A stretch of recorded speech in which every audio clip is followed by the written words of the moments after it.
January the 28th or 29th, 2026. Coming at you live. This time, this episode, complete with clothes dryer. Yeah. Well, the thing about that is you won't hear the clothes dryer when you listen to the episode, but you can hear it now. That's perfect.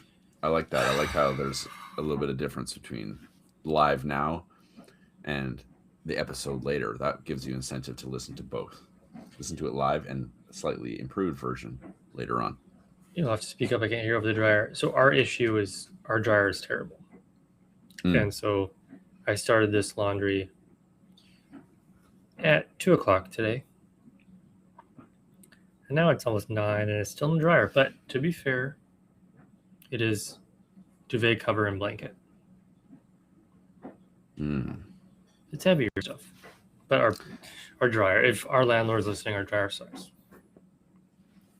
Please fix it, landlord. How you doing there, Joshy? Thanks for asking. I mean, after watching this movie, I'm doing a lot better than some people. Right. I just finished it about 20 minutes ago. Yeah, that was a good call on the whole subtitle thing. Yeah. Because I feel as though I have a pretty good ear for accents most times. They weren't speaking English. Yeah, that was some intense accent action going on there. It might as well have been Old Boy we were watching. Mm-hmm. But thankfully, Amazon Prime has a subtitle option. Yeah, it was great. Thank you, Amazon Prime. Jeff Bezos, thank you so much. Thank you. Glad to give you our money. I did watch, I forgot to mention this last week, but I watched future Best Picture Award winner, One Battle After Another. Yeah. How was that? It was good. I liked it. I've heard it's good. I've been meaning to watch it. Have you watched any other films? No. I managed to watch a couple that weren't this one this week. Tell me about it. I will. Thank you for asking. Leonardo DiCaprio was really good in that movie. It was a good movie. I really liked it. Benicio del Toro. Sean Penn, yeah. My goodness. I watched a little movie by the name of Salt, starring Angelina Jolie and Liv Schreiber. I had to watch that for a UVic class. What? For like a writing class or like a film class. I can't remember the reason, but apparently there was a reason. Or maybe it could have been a history class. I gave it 2.5 out of 5 stars on Letterboxd. Okay. Didn't like that much. It was okay, but it had a problem with its plot. The plot was confusing, but there wasn't like a ton of information. It was just like poorly written. And also, Angelina Jolie is supposed to be like a spy, like a, can do it all, fight and shoot spy, but she cannot run. But she had a few scenes where she was running, and it was bad. Like she's clearly had never run. It's been years. So that was a little distracting. So that's 2.5 out of 5. And I also watched a movie called Howard's End. These are both movies I own, by the way. Howard's End is a movie from the 90s. It's got Emma Thompson. She won an Oscar for this performance. And Anthony Hopkins, Helena Bonham Carter. It's about like class in like early 1900s England. Like a rich family and a poor family, and then like a family in the middle, and like how they all intertwine. Bit of a boring story. Like not that much happened, but it was well written, very well acted. And I gave it a 4 out of 5 on Letterboxd. Was there a bird in it?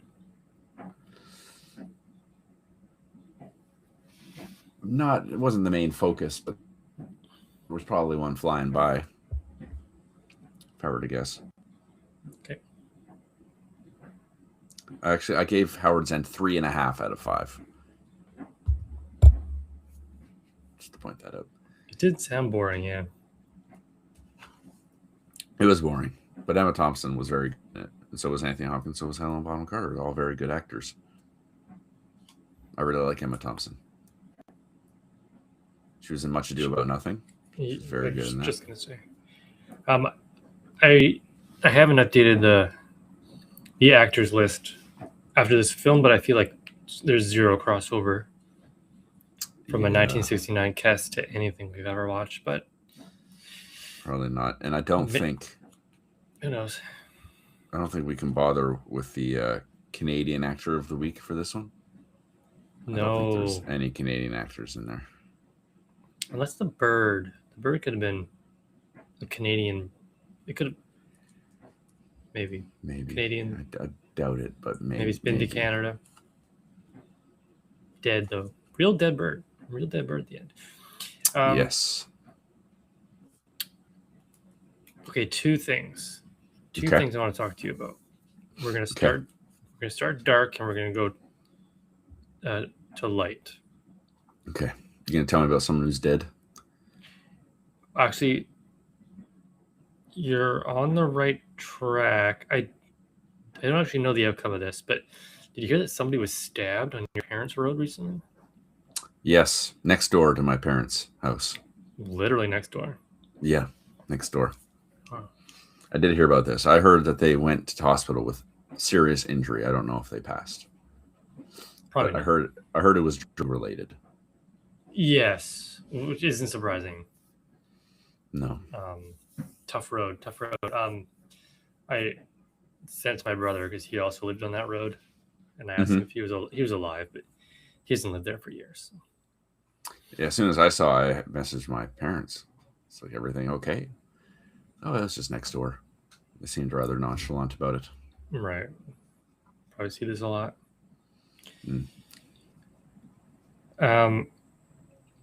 Yeah, I don't know if anybody's died recently. Has anybody died recently? Besides The Bird? Not that I can think of. And then a light thing, which I just thought of right now, is what's your favorite ice cream flavor? Probably like salted caramel or just plain vanilla. Yeah. What's yours, like tiger stripe or something? Like something just hideous? No, like a mint. Or like a chocolate. Like a good chocolate. Chocolate ice cream is bad. Vanilla's good on something. Chocolate cake with vanilla ice cream is very good. I mean, I guess vanilla by itself too, like a really like creamy vanilla. Yeah, fair enough. There was one time recently I went to my partner's parents for dinner, and there was dessert at the end, and it was cheesecake. It was a mix of things, cheesecake and I want to say it was like chocolate cake or something. And I had a slice of cheesecake, and there was vanilla ice cream to pair with the chocolate cake. And I was like, you know what I'm gonna do? I'm gonna have a scoop of ice cream with my cheesecake. And the people around the table were just aghast at that decision. I did think it was that weird. Do you think it's weird? No, I don't think it's that weird. Okay, thank you.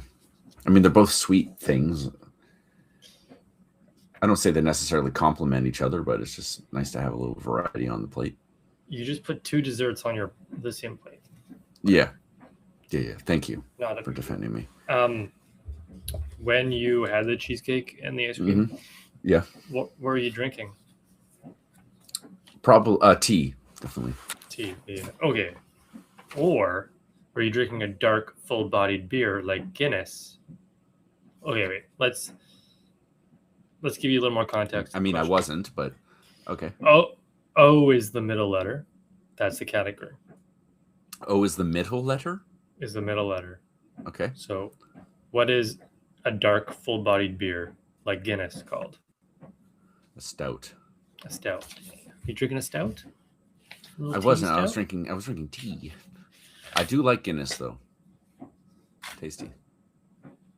I don't think I've ever had Guinness. I don't think I'd like it. Not a big dark. Well, but maybe Guinness is different. It's not that dark tasting. It's not like it's super intense. It's very smooth. Right. Maybe my palate has changed in my elder age. O is the middle letter, round 2. Okay. This word means whimsically comical. Whimsically comical. Aloof? That's a good guess. It's droll. DROLL. My nickname in high school was Droll. Oh, look at that droll walking down the hallway. What a droll. How droll. Yes, okay. Somebody reached out to me and was like, "Oh, I'm so sorry. Your questions last week were bad." Like, don't worry, Mom. We'll do it next week. This category great so far. Yeah. Droll. You like. Actually, we'll save that one for last. Stars, $600. Okay. Well, it kind of ties into many of things we've talked about over the years in this podcast. Okay. His agent took a cut when he played Agent K in Men in Black and an ex-FBI agent in Just Getting Started. Tommy Lee Jones. Tommy Lee Jones. So we're talking like Hollywood stars. Oh, yeah, Hollywood stars. Okay. Category is stripes, like a zebra. Okay. The tradition of these people wearing stripes began after one was mistaken for a teammate in a football game.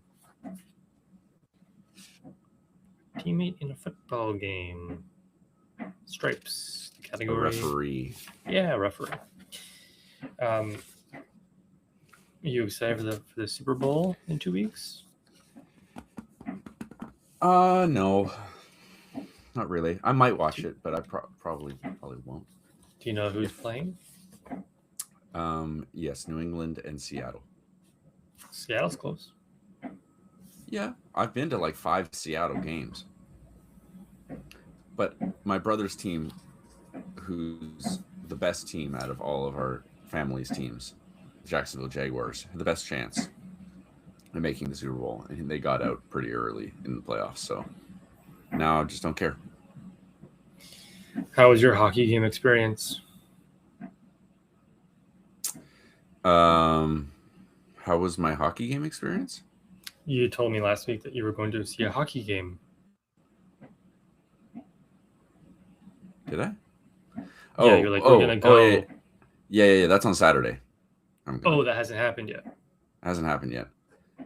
Incidentally, however, apparently there's a chance, there's 3 of us going, that on the day we'll find out that one of the people will not go. They're letting us know on the day. So Saturday evening, what are you up to? Saturday evening, I do have plans, I believe. Okay. I think I'm up visiting Megan's brother. Okay.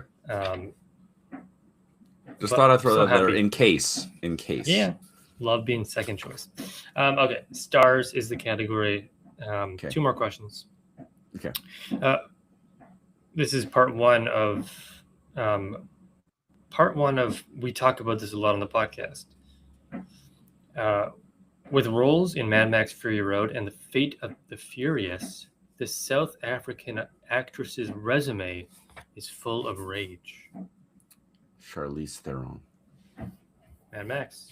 I almost watched it recently, but then I think I turned on. So good. Yeah, because I had like a night to kill. I'm like, I should watch a movie, and that's when I watched one battle after another. Mm-hmm. Okay.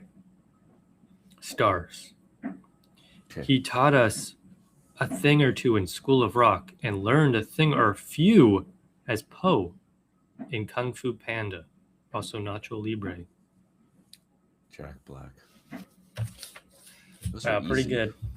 Those were pretty easy questions, but fitting for the podcast. I only threw out one question this week, and it was about Amelia Earhart.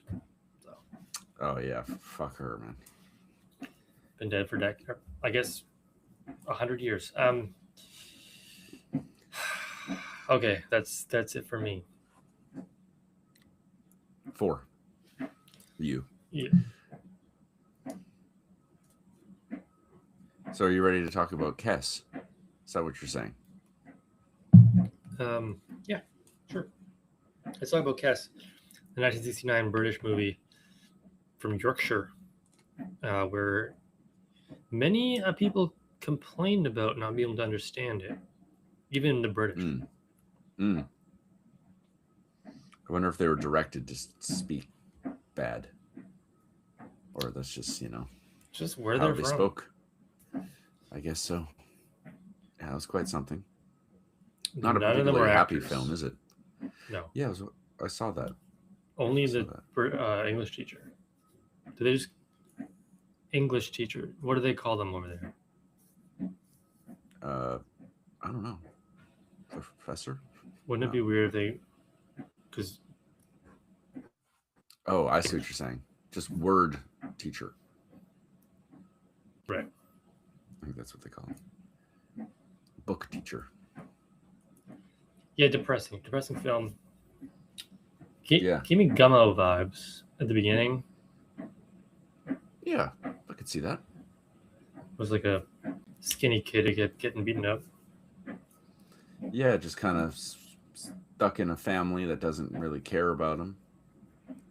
And he's got kind of like shitty friends and shitty teachers. And nothing going on. He seems to be quite poor. Well, he is quite poor. Skinny and hungry and dirty, and nothing's going his way, I suppose. Yeah. And then Kes comes along. Well, he steals Kes, I suppose, out of a nest. And there's a little shred of happiness for a little bit, and then it's gone at the end. Spoilers. Yeah. Now, on Prime, which was strange, of all the movies we've watched on the podcast, this one is available on Prime. Yeah. Well, apparently it's like I have a friend that I work with. His name's Simon. He's from England. And Fake. My understanding was that most people from England have seen this movie. It's like a thing you see at school. And so I messaged him as soon as I found out that's the movie we're watching. I was like, I'm going to take a guess that you've seen Kes. He's like, yeah, I've seen Kes. It's like mandatory viewing. Just like how in school. It was. Go ahead. It's like the 7th best British movie of all time, according to some lists. I'm trying to think of movies that we were made to watch in school. The Outsiders. Yes, The Outsiders. That is one. I also saw Frida in my Spanish class. And then the teacher forgot that there was like a lesbian sex scene. And so she accidentally showed that to everybody. So that was good. I think we were like 15 at the time or something. We could handle it, Right. But obviously not what you should be showing the children.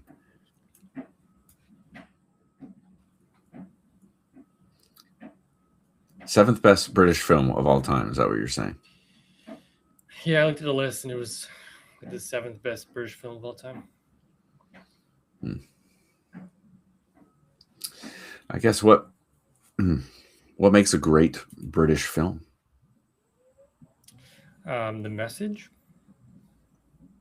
What is the message, do you think? That's a powerful question. It was very, it was written. This is based off of a book. The guy who wrote the book I'm pretty sure he directed the film, or he wrote the film. I guess wrote the film. He was a former teacher, so this is kind of a biographical thing. Okay. So the message was about how bad British schools were.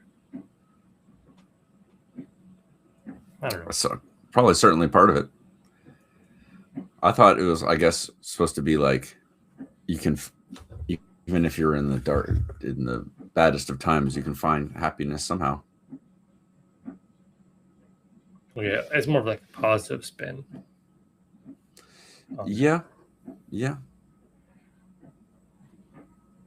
Kess. What number was that? 42. Oh, wow. Clonked out. But you can't let her sleep now, or she's not going to sleep later. Are you crazy?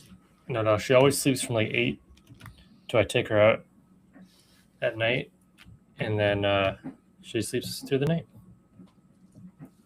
Blessed. We have a routine. It's great. Here, you know what I'm going to do? I'm going to take a moment, because I've been writing reviews on Letterboxd for every movie I watch this year, trying to keep that a habit. This is movie number 2? Oh, you meant overall, not just us. Not just us, yes. So I'll read you Salt, Howard's End, and then the review I gave for this. So for Salt, I wrote, very strange plot progression. I found myself confused about what was going on more than once, even though I wasn't being hit with too much actual information. High-stakes situations are only high stakes because people are stupid in this movie, and it's annoying. Also, not to pile on too much, but Angelina Jolie can't run. It's very distracting. That was that. Howard's End. I didn't find the story to be particularly interesting, despite it being written very well. The acting was no doubt stupendous, and the visuals no doubt stunning. Simply hearing about Howard's End made me want to visit an English countryside. Beautiful and quiet. That was that. Kess. Hard not to feel down after this one. Loveless family, abusive friends and teachers, and a feeling that nothing seems to matter. Despite finding a passion and things start to look up, it's taken away. I think I can find the happy in those few moments, and I hold on to it as the anchor for my feelings for this film. I think even in hard times, you can find happiness that can give you hope for the future.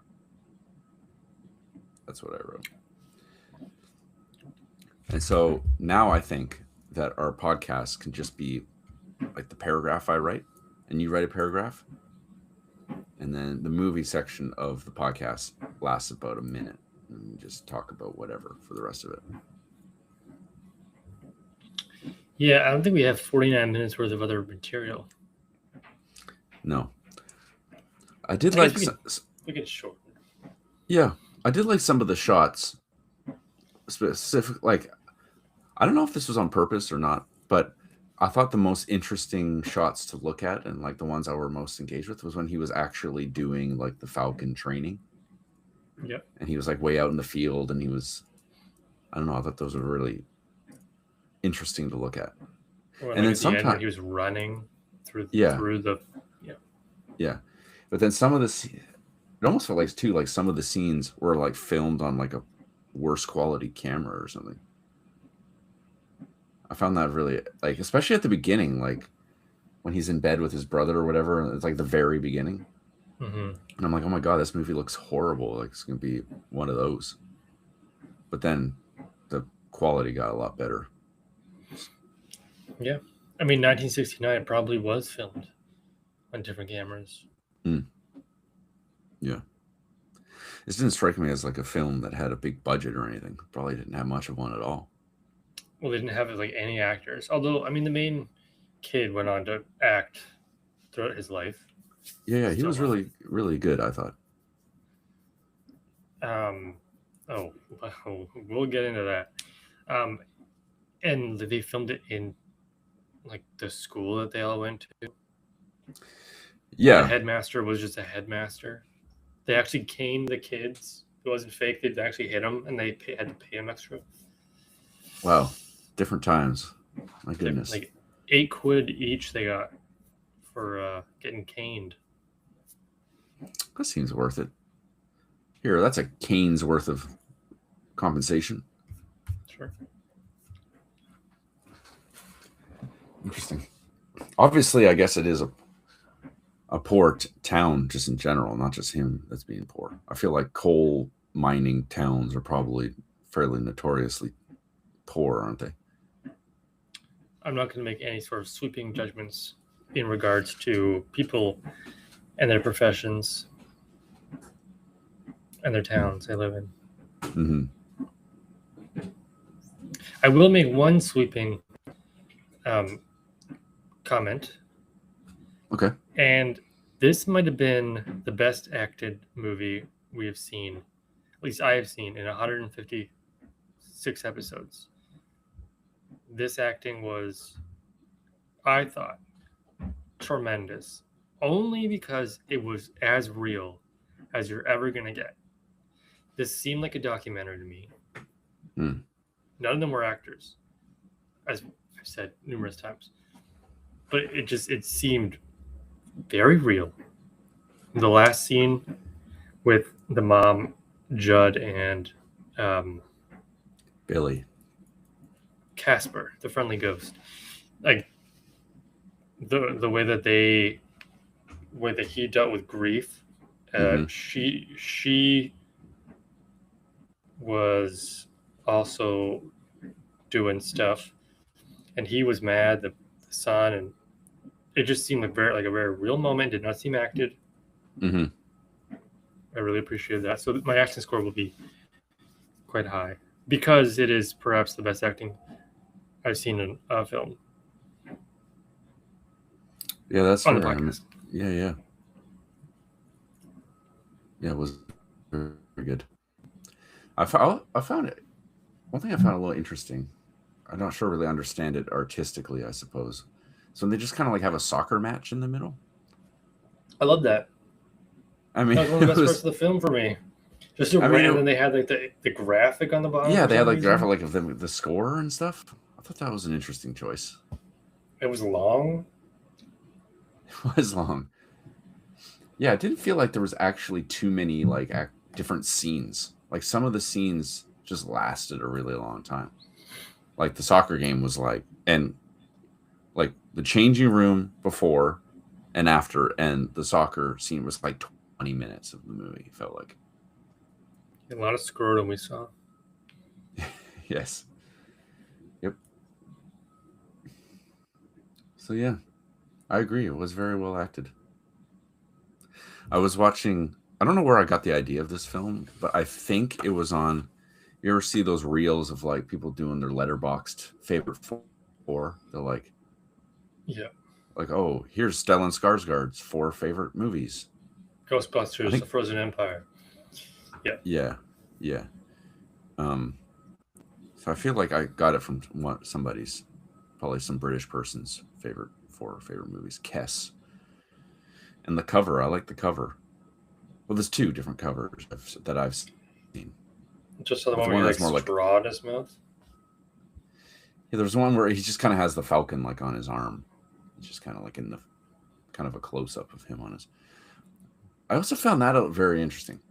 Part of what I think made part of the acting, I guess you can call it, that made it so believable was like he was actually there with that falcon, like doing the falconer's maneuvers or whatever.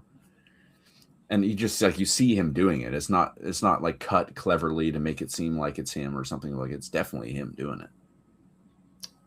Yeah, the actor did help train the falcons. Yeah. So I thought that was a cool, very cool. He was genuinely upset when he thought that they had killed, like he trained these birds and then they told him that they had to kill one for the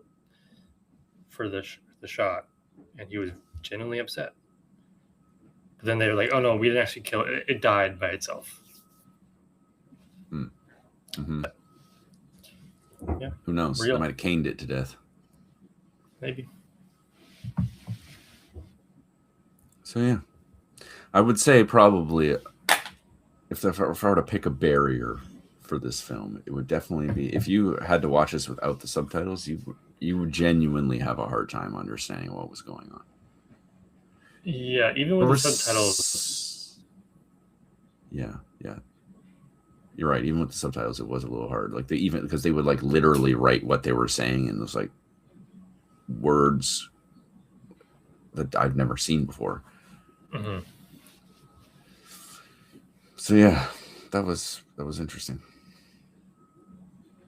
Yeah, love the soccer. I love the teacher taking control and beating all these kids at soccer. They're getting upset when he didn't beat the kids. Mm-hmm. Then he turned the cold water on. Man, what a jerk! These teachers are such jerks. Yeah, they're like setting up all these kids for failure. No one's gonna want to do good in school if all the teachers are such dicks. Was there a woman in this film besides the mom and like the lady at the end when he was like, "Have you seen Judd?" Yeah, there was like the woman in the library. She was like, "You can't take a book out unless you have a membership." Right. And then there was also like one of the girls in one of the classes. She was talking about how like she was out till 3, and one of the people were like, "I'm gonna call the cops on you," and then she did. And the lady in the fish and chip shop. There was women. Right. All right, different time. What I didn't really understand, and maybe I missed it, at the end, the reason for Judd killing Billy's bird, Kes, was that he tasked Billy with like betting on the horses for him. That's my understanding. Mm-hmm. But he instead took his money and bought fish and chips and whatever else he bought. But why didn't he just like bet on the horses himself? Like, because he was at work? Was that it? Was he too busy? Busy at the mine? But surely you would know. Apparently Billy was supposed to be 15 in this movie. Okay. It seems a little younger. It seems a little younger than that to me, but I think at 15 you would understand that your brother is an absolute ass. And if he gave you money, and his note for to do this betting was left in your little bird, whatever you want to call that, cage.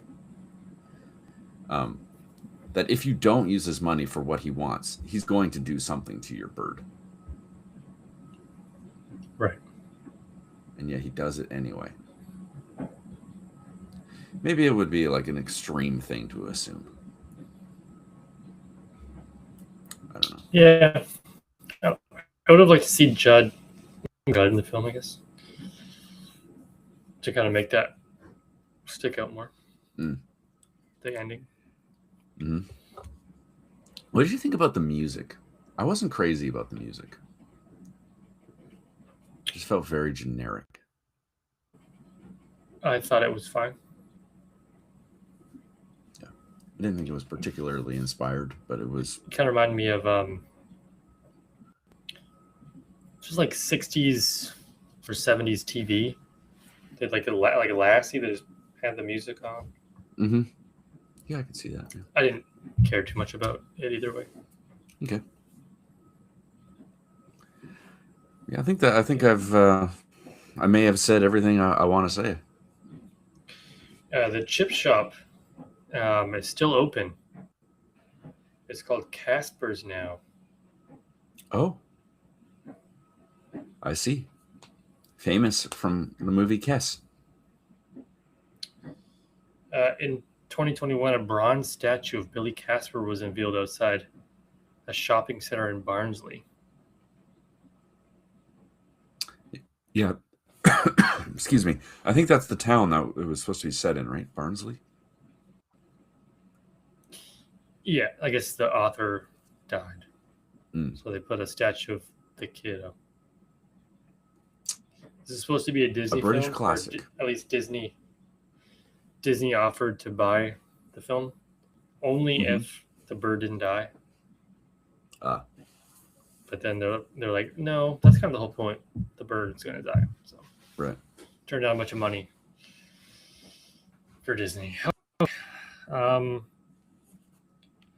did you like the acting? I liked the acting quite a lot.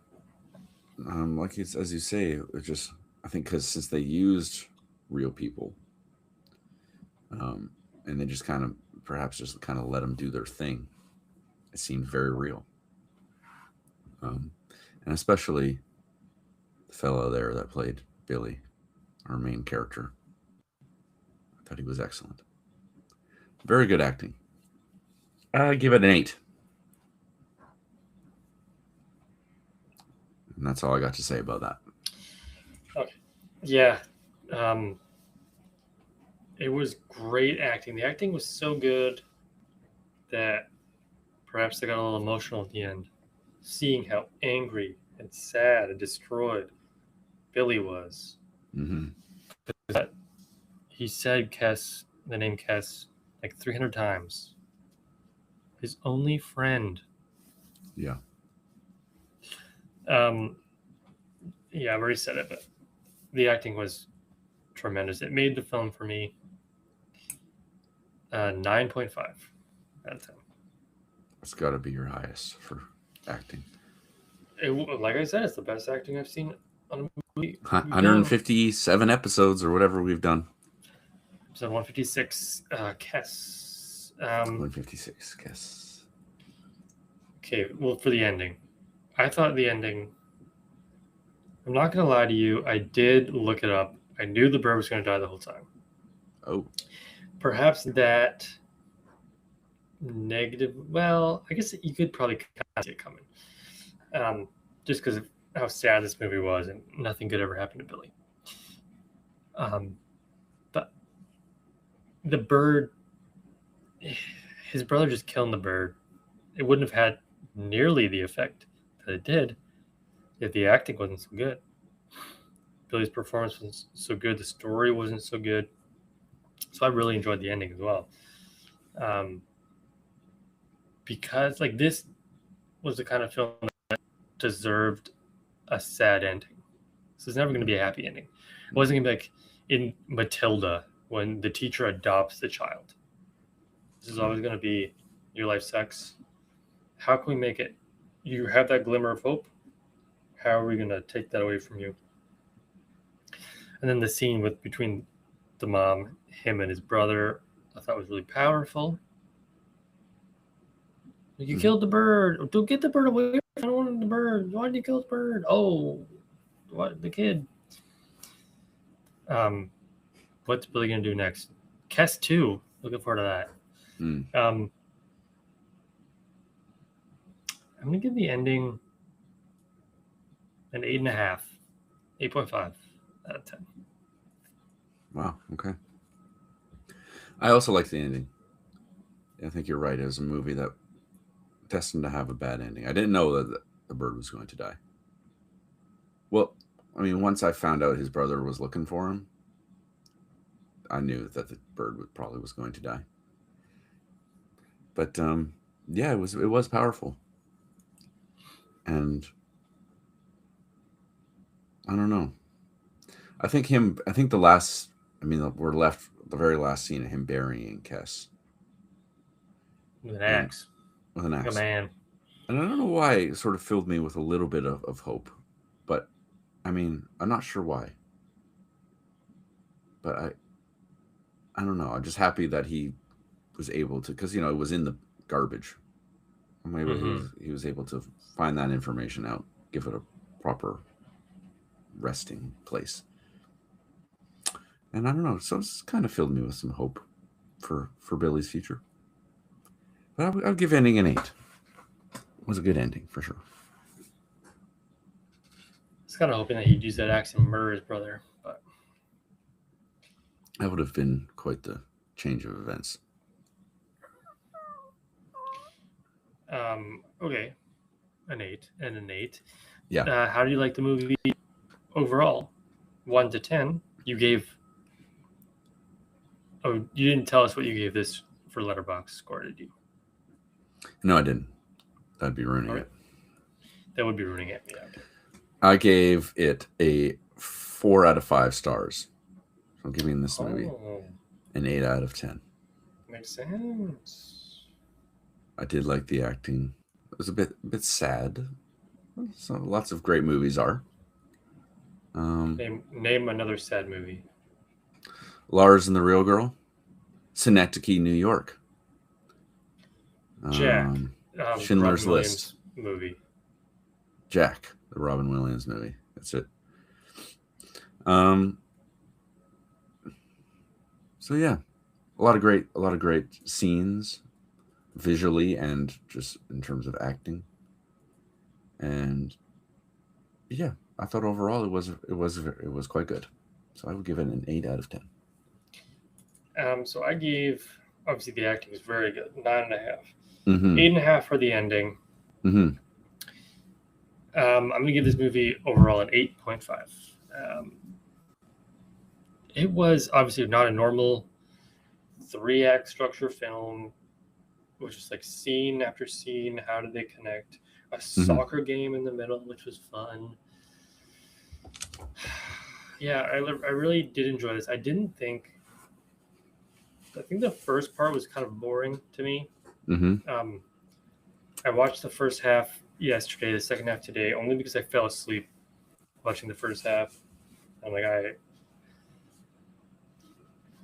it wasn't the movie's fault. It was just how my life is sometimes. Yeah, I really enjoyed it. 8.5. Good job. Maybe the first movie you picked that I've liked, which is good. I do remember. Well, obviously I remember it was today, but like I got like 10 minutes into this movie, and I was like, "Oh no, what have I done?" Yeah, but it's a tough start. Yeah, but luckily it gets better for sure. All right, that was Cass. Best movie of the year. 3 movies in. Can't beat that. So now I have to pick a movie for next week. 7.5 and 7. Using, I do like my method a little bit better than your method. Okay. Because it's not on paper. Mm-hmm. Let me just pull up the wheel. I wonder if any of yours are on my list. Probably at least one, right? Oh, well, do you want me to tell you all the movies? No. We'll see if it happens. If you say one and I go, hey, that's funny. I have that. I would be very surprised if any of my 19 movies are on your list. Okay. Okay, I'm going to do just a random spin just to clear the wheel, and then the second spin's for real. Okay. Oh, interesting choice. Okay, here we go. Boop. Spinning the wheel.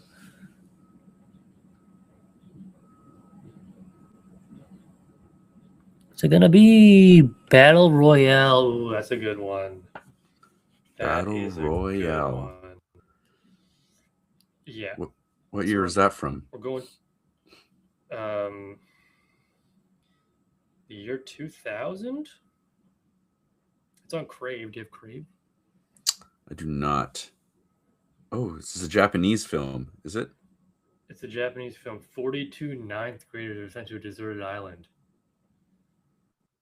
They are given a map, food, and various weapons. This is basically, so a few weeks ago you were talking about how good you are at PUBG. This is PUBG, but with ninth graders. This started it all. This is 90%, 3.9 on Letterboxd, 7.5 on IMDb. That's no joke. That's exciting. It's certainly second straight film. We need subtitles for. Yes, it's not on my list of movies. I'll tell you that. Why would it be? You know what? Pick a random number between 1 and 50, and I'll just give you a little taste. This won't be the movie we're watching for my next one, but just give you a little taste of what is on my list.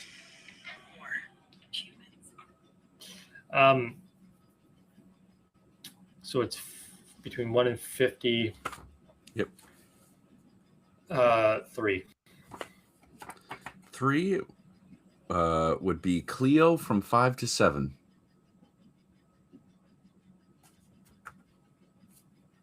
That's all I got to say about that. Okay. Let me just see how long this movie is. Battle Royale? Issue. Or Cleo from 5 to 7? Oh, no. Battle Royale is 113 minutes. Theatrical release. There's a special edition and a 3D version. But I have a feeling we'll watch the theatrical release.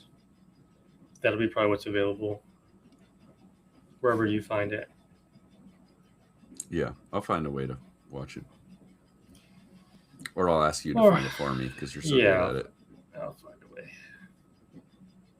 Maybe it's on YouTube. Probably not. Checking that now.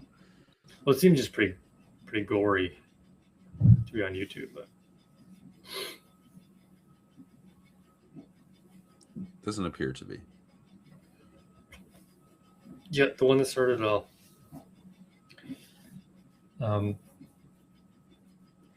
Cool. So many ads.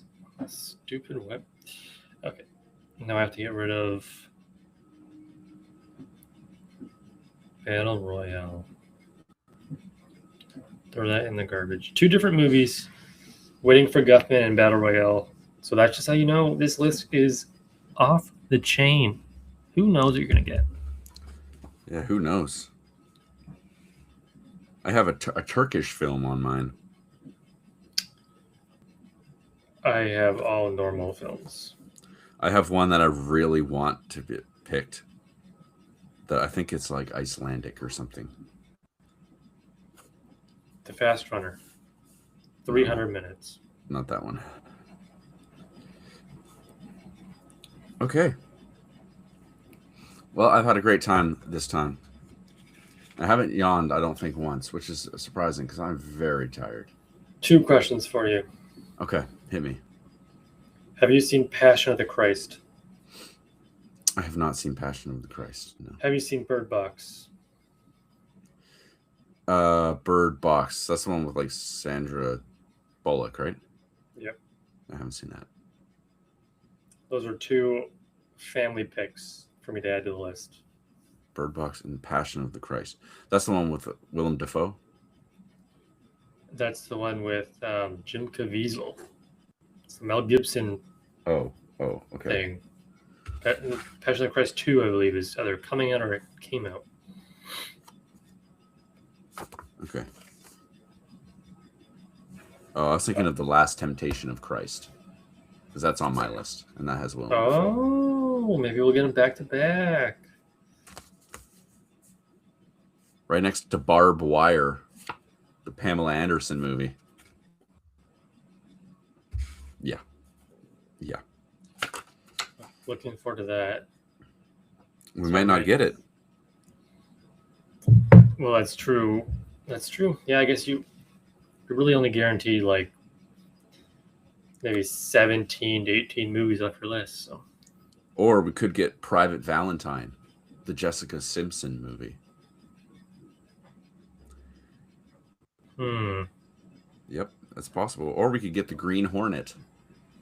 That's supposed to be great. Seth Rogen film. Yep. See, I got it. You taking it seriously? Yeah. Those are some of the bad ones. But I got good ones too. Like Tampopo. That's supposed to be very good. Or Thelma and Louise. I've never seen that. So there you go. Brad Pitt's in that one. He is.